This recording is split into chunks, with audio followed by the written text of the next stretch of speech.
Ubisoft might look completely different in 2025. Analysts have shared their sort of predictions for 2025, and they are talking about Ubisoft and how, yeah, it might not look good. Obviously, we kind of know how we got here. I want to give you a quick rundown of what kind of happened in 2024 to reach this point. Because if you like see all these things together, you're like, yeah, it's not looking good. And Assassin's Creed Shadows, it's an understatement to say that game is important. That game could save or destroy Ubisoft, which kind of wild. So let's get into it. So of course the year started with Prince of Persia: The Lost Crown. Got a lot of praise. I love the game. It did not sell well. It was not something that people were actually looking for, a 2.5D Prince of Persia. So they disbanded the team. They did not lay them off. They just moved those developers to different projects. One of them is a Rayman game. With Rayman, I'm like, yeah, there's totally knowledge for it, but is that big enough? Does that warrant them to put 100 people on it? I don't know, man. So yeah, then of course they put out Skull and Bones. Remember that? Yeah, we had obviously the news. It sold less than 1 million units since release. They are doing year 2 for Skull and Bones. Seemingly, the player base they have is big enough. It kind of reminds me of For Honor, that is in the background still doing relatively well. I do think For Honor is doing better than Skull and Bones, but still, they probably are seeing, okay, we can spend this amount, we get more back, even though that amount of money is not a lot. It makes sense for them to keep promoting the game and, yeah, supporting it. So good on them. They want to do a Black Flag crossover, seemingly at the end of 2025, when the remake of Black Flag is expected. So then we move on to the half-year results for Ubisoft. They just weren't looking great because Star Wars Outlaws underperformed. The game seemingly sold 1 million units. It's not great for a Star Wars open world game. I've said it many times, but it's crazy to me with the amount of hype and sort of when the game was announced, when people heard Ubisoft is making an open world Star Wars game, there were people, I can see the search sort of data for YouTube. People were looking up Ubisoft open world. I'm looking forward to this open world Star Wars game. People were running in their minds oh, this could be cool because this. It released and it just did not set the world on fire. I think this project has been heavily mismanaged. How can you make an open world Star Wars game that no one wants? That you have to convince people to say, you should like this. No, it should be, of course, easy. It should be easy money. This should have been an easy win. But no, it did not sell well. And then they brought it over to Steam. And you would be like, okay, maybe Steam can help the game. That's the top concurrent. 2,000, or almost 2,500. So the sale estimate from different people is they probably sell 50k max, but it's probably less here. Not great. So even with the changes they've been making, people just don't really seem to care. I do think in terms of Star Wars Outlaws, I totally think that it will at one point reach Game Pass. It will at one point go to PS Plus. And then people will pick it up and be like, it's actually not that bad. And obviously they made many changes to already make it way better. But yeah, that's not they won't be making a lot of money on it. This is they lost $100 million, $200 million. They have to pay Disney as well. So I really think this was one of the biggest flops in Ubisoft history. Maybe Skull and Bones is bigger. Either way, not good. This should have been an easy win. How can you stumble an open world Star Wars game? So yeah, their stock has been going down. This the last 5 years. It was kind of the peak over here. After Valhalla, of course, Valhalla was huge for them. So then it was at 84 euro. And now, 4 years later, we're at 12 euro. That's an insane decrease. This year alone has been insane. So yeah, the valuation of Ubisoft, it has diminished. To make matters even worse, of course, in the summer they launched X Defiant. It it was like the fastest growing Ubisoft game when it came out. But yeah, it did not matter. They were not able to sustain it and have people be interested in checking it out. The game launched with like many issues. Hit registration, one of the most important things for a shooter like this, just did not work out. So yeah, they said, okay, we're not doing this game anymore, and they laid off basically a lot of the people that worked on it from the San Francisco studio, which was like the lead team, and also Osaka. So they will basically close. Some of the developers, I think, will move on to other projects. But yeah, the studios will be no more. And also at the Sydney office, they basically laid off in total 300 people. At the grand scheme of things, 300 for the like 19,000 Ubisoft has is not a lot. But it's still, yeah, it's not good. Usually when something like this happened, like with Prince of Persia, they actually move them around. Here they were like, San Francisco, super, super expensive. Let's just close it down. So RIP X Deviant. Ubisoft, if you think about it, which is kind of crazy, they have not launched a successful free-to-play game. That's crazy. That's crazy for like a huge studio like that. So now we're over here, over at gamesindustry.biz, one of the best gaming websites out there. We'll leave a link to this article as well. We have some analysts. They reached out to them, so they're working at like research companies. They are basically hired by publishers or something to be like, what is going to happen in the industry? They have like a lot of data. They look at a lot of different things. So super interesting to hear what they think.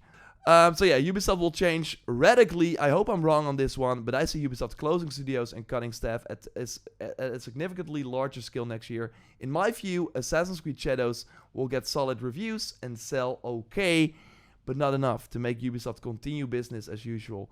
Ubisoft at the end of 2025 will look a lot different from now. Woo! That's kind of crazy.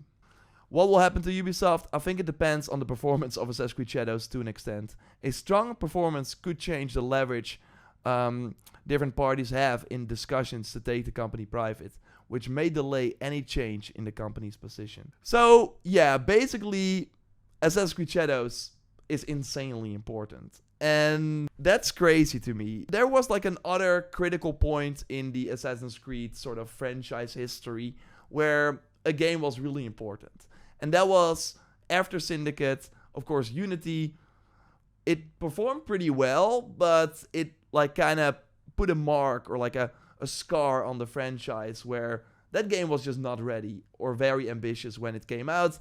And it did not evolve the franchise enough after yearly releases. Like, the games kind of felt samey.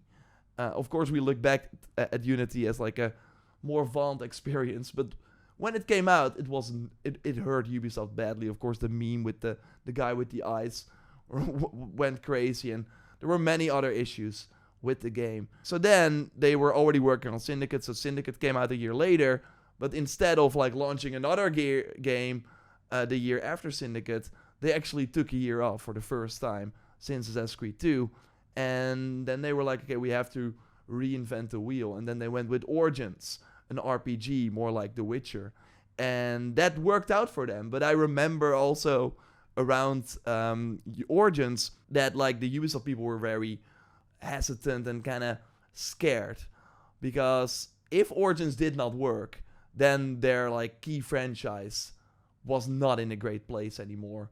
After what, like, they could always rely on a yearly Assassin's Creed release to sell very well, but after Syndicate did not sell well. It's the only game on the PS4 generation, only Assassin's Creed game on the PS4 generation that did not sell 10 million. So yeah, Origins was super important, but that had worked out for them. Origins was more successful than I think they maybe anticipated, and then Odyssey did not start as strong, but also turned out to be the second highest grossing Assassin's Creed game, and then Valhalla got even bigger. Valhalla made 1 billion in revenue, so it doesn't only have to compete with that, but it also has to save Ubisoft, because all their other businesses are not working. Only Rainbow Six Siege is bringing in cash, and Rainbow Six Siege has already been, like, without Rainbow Six, Ubisoft would already be disbanded. I don't know, like, that would not be great, But Rainbow Six Siege has already been like saving Ubisoft from many failures, and now Assassin's Creed kind of has to do it as well. And to be fair, like if we go to my my channel here, there is hype for Assassin's Creed Shadows. Like I'm posting gameplay videos and they're doing super well. Like it shows you that people are interested, and I think their approach, like the delay, even though it would have, like they're missing this super crucial holiday period where if Assassin's Creed Shadows came out in November and was good, I think that would have been like insanely lucrative for them, because there's not a lot of competition right now. I'm kind of usually in November and December, I'm like, I'm not sure what new game to play, and now I'm like, I'm gonna play Indiana Jones, I guess. That looks awesome. Let's give it a shot. But yeah, usually you're drowning in games. And yeah, now they're moving to February, which is like crazy in terms of new releases. But yeah, my point is, and of course views are not the biggest thing, but it does show you, like right now, what I'm really seeing is that pre-launch is, like usually people just get excited about a game when it's very close. And what I'm seeing with Shadows is that ever since they revealed the game, people have been interested in it. So I do think it will probably do well. Of course, it also has been the worst sort of rollout pre-launch ever in terms of like the negativity around how they're handling some of the Japanese stuff. Obviously, people don't like the protagonist in the game.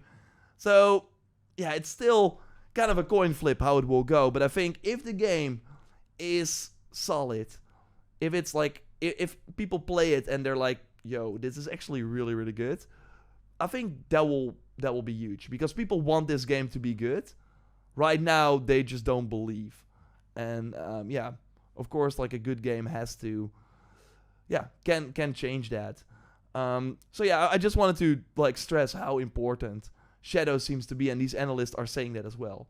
Because if it's like a 1 billion revenue after a year, like Valhalla, then they're back in the, like, then X Deviant failing, and those other games, it doesn't matter, because Shadows had this huge profit. And that's kind of what we're seeing with other publishers as well. It's one or two big franchises that are kind of keeping them afloat.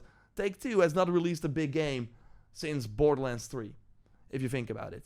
That like made them a ton of money. They're still in the or like they're kind of losing money, but they're spending a lot on their new games. But basically, they're still doing fine because of GTA Online and GTA 5 and NBA.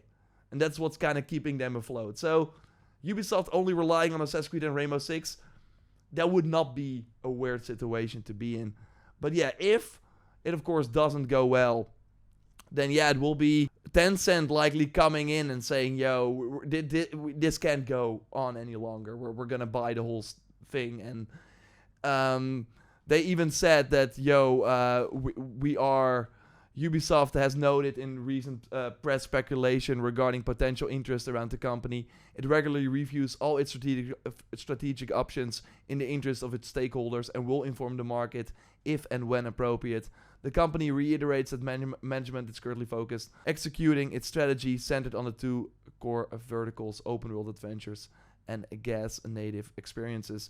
And that's kind of crazy. Like, they're focused on these two things, and they're just not doing well on open world adventures, Star Wars Outlaws being a huge flop, and games as a service native experiences, X Deviant shutting down. Like, so basically the two things they focus on, they're not really doing well, apart from Rainbow Six. And of course, Assassin's Creed could be their win in the open world adventure. But yeah, to round it out, like, basically Tencent wants to come in, change a lot of things, but the Guillemot brothers, that of course founded the company, with Yves Guillemot of course being the CEO, they want to like stay in control. But what would change if it's the same people running this and which has led to the situation we're currently in? Like, why would a company be like, yeah, I'm gonna buy you guys up, but nothing is gonna change? Like, that doesn't seem like a good strategy. And yeah, basically here we have the internal memo from Yves. I want you to know that all my energy is focused on finding the means to guide Ubisoft through this turbulent times. I'm working tirelessly with my team to identify the best solution so we can maintain control of our destiny. So basically, if it's up to Ubisoft, they just want to continue like they've always done, and they hope that their bets on Assassin's Creed with like releasing a new game every year or maybe more games per year is gonna help them. Like, I don't know. It will be interesting. Again, Shadows will be super important. Similar to the Destiny situation with Bungie, like Final Shape was super important for them, but even that did very well, and that did not stop them from laying off a lot of extra people. This might be the same for Ubisoft, but they want to try at least. They want to keep going. And to be fair, their bets that they've been making on Assassin's Creed, Far Cry, like making that more of a platform, it still has not come to fruition. Like, they have been talking about the Animus Hub for Assassin's Creed for such a long time, but it's still not out. So we don't know what the plans they made 5 years to kind of turn their business around, if those would be working. So I hope we still see that. And if that doesn't work, come on, guys. It's time. It's time to change. And yeah, that would sadly mean that there will be a lot of layoffs.